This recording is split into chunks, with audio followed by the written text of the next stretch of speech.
Bismillahirrahmanirrahim. Assalamualaikum warahmatullahi wabarakatuh.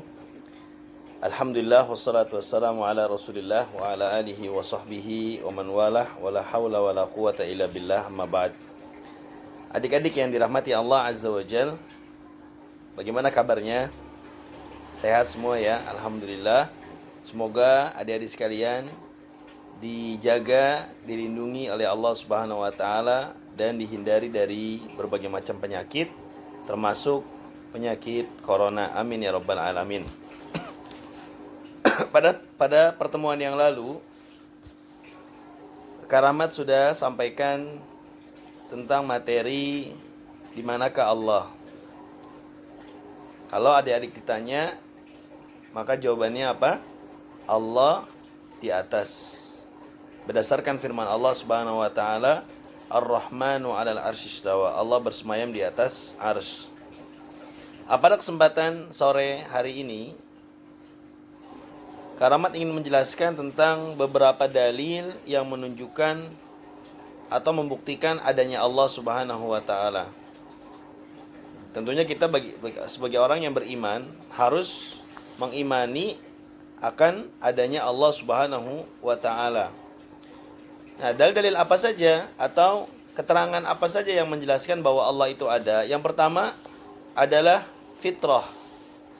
Setiap manusia pasti merasakan keberadaan Allah Subhanahu wa taala. Dan fitrah ini tidak akan berubah sampai ada hal lain yang mengubahnya.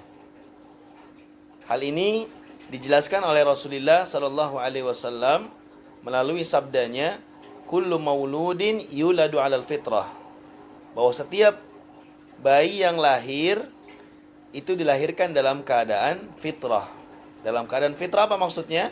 Mengimani atau mengakui akan keberadaan Allah Subhanahu wa taala.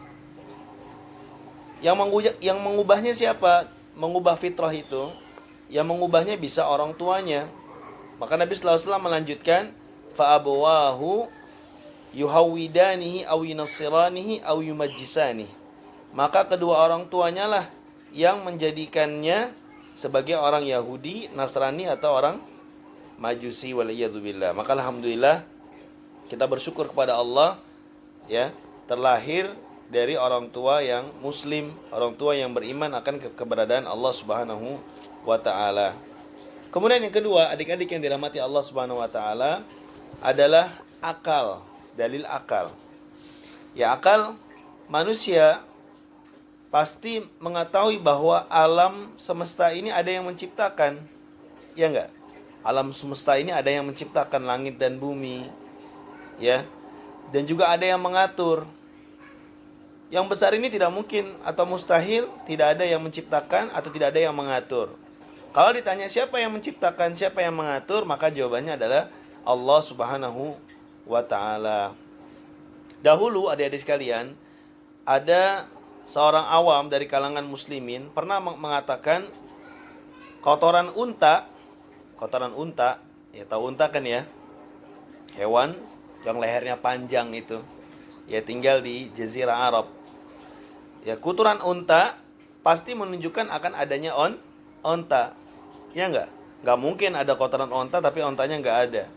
Kemudian jejak telapak kaki itu menunjukkan akan adanya orang yang lewat gitu. Karena nggak mungkin ada jejak telapak kaki tapi nggak ada yang lewat, kan tidak mungkin. Nah, maka sangat mustahil, sangat tidak mungkin alam semesta yang besar ini, langit dan bumi beserta isinya, tidak ada yang menciptakan. Nah, jadi akal pikiran manusia itu pasti mengakui akan adanya yang menciptakan langit dan bumi dan yang mengatur langit dan bumi. Kemudian yang ketiga, adik-adik yang dirahmati Allah Subhanahu wa taala, ya, keteraturan ciptaan. Kalau kita lihat ya, teraturnya tata surya, beredarnya bumi dan matahari pada porosnya, serta tersusunnya planet-planet lain yang begitu rapi, merupakan bukti adanya Sang Maha Pencipta. Sebagaimana Allah Subhanahu wa taala berfirman dalam surat As-Sajdah ayat 5, yudabbirul amra minas sama'i ilal ardi thumma ya'ruju ilaihi fi yaumin kana miqdaruhu alfasanatim mimma ta'uddun. Allah yang mengatur segala urusan dari langit ke bumi. Kemudian urusan itu naik kepadanya dalam satu hari yang kadar lamanya adalah 1000 tahun menurut perhitunganmu. Ya, jadi luar biasa. Ini menunjukkan ya bahwa ada yang mengatur alam semesta ini sehingga bisa teratur sedemikian rapi, ya. Matahari dan bulan bergantian seperti itu, ya. Planet-planet yang subhanallah tersusun dengan rapi. Itu siapa yang mengatur itu semua, adik-adik sekalian? Tentu jawabannya adalah Allah Subhanahu wa taala. Kemudian yang keempat adalah syariat.